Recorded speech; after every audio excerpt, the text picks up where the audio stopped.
ಮೊದಲನೇದಾಗಿ ನಮ್ಮ ಚಾನಲ್ಗೆ ನಿಮ್ಗೆ ಸ್ವಾಗತ. ಸೊ ಇವತ್ತಿನ ಈ ಸಂದರ್ಭದಲ್ಲಿ ಈ ಒಂದು ಮಾಟ ಮಂತ್ರದ ಕುರಿತಾಗಿ ಹಲವಾರು ಜನರಲ್ಲಿ ತುಂಬ ಸಂಶಯಗಳಿದೆ, ತುಂಬ ಗೊಂದಲಗಳಿದೆ. ಸೊ ಆ ವಿಚಾರವಾಗಿ ಈಗ ನಮ್ಮ ವೀಕ್ಷಕರಿಗೆ ಏನೆಲ್ಲ ಹೇಳೋದಕ್ಕೆ ಇಷ್ಟಪಡ್ತೀವಿ ಅಂತ ನಾನೀಗ ಮೊದಲನೇ ಒಂದು ಪ್ರಶ್ನೆಯನ್ನು ನಿಮ್ಮ ಮುಂದೆ ಇಡ್ತಾ ಇದ್ದೀನಿ.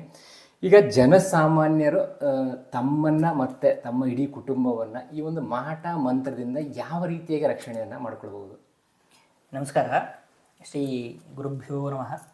ಆದಿನಾರಾಯಣಂ ವಿಷ್ಣುಂ ಬ್ರಹ್ಮಾಣಾಂಚ ವಸಿಷ್ಠಕಂ ಶ್ರೀರಾಮಂ ಮಾರುತಿಂ ಅಂದೇ ರಾಮದಾಸಂಚ ಶ್ರೀಧರಂ. ಮೊದಲಿಗೆ ಮಾಟ ಮಂತ್ರ ಎನ್ನುವುದು ಎಲ್ಲರ ಮೇಲೂ ಪ್ರಯೋಗವಾಗಲಿಕ್ಕೆ ಸಾಧ್ಯ ಇಲ್ಲ.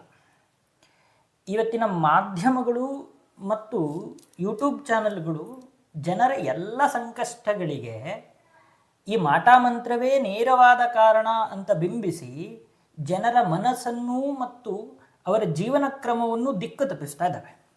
ಮೊದಲಿಗೆ ಇದರ ಬಗೆಗೆ ಸವಿಸ್ತಾರವಾಗಿ ತಿಳಿಸ್ತೇನೆ.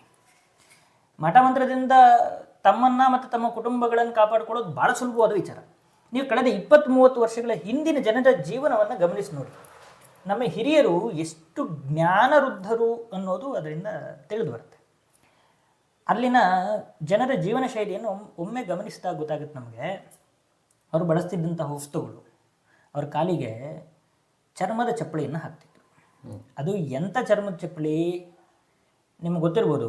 ಎಮ್ಮೆ ಚರ್ಮದಿಂದ ಚಪ್ಪಳಿ ತಯಾರಾಗ್ತಿತ್ತು. ಎಮ್ಮೆ ಯಾರಿಗೆ ವಾಹನ? ಯಮಧರ್ಮರಾಯನ ವಾಹನ. ಈ ಯಮಧರ್ಮರಾಯನ ಜೊತೆಗೆ ಕಬ್ಬಿಣದ ಲಾಳವನ್ನು ಹಾಕ್ತಿದ್ರು.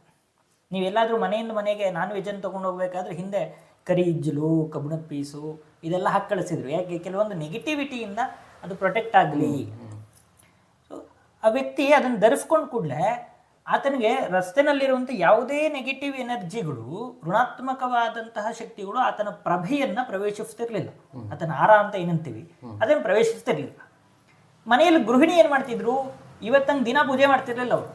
ಏಕೆಂದ್ರೆ ಮೂಲ ಬೇಸಾಯದ ಕೆಲಸ. ಯಾವುದೋ ಅವ್ರ ಮನೆ ದೇವರು ಒಂದು ವಾರ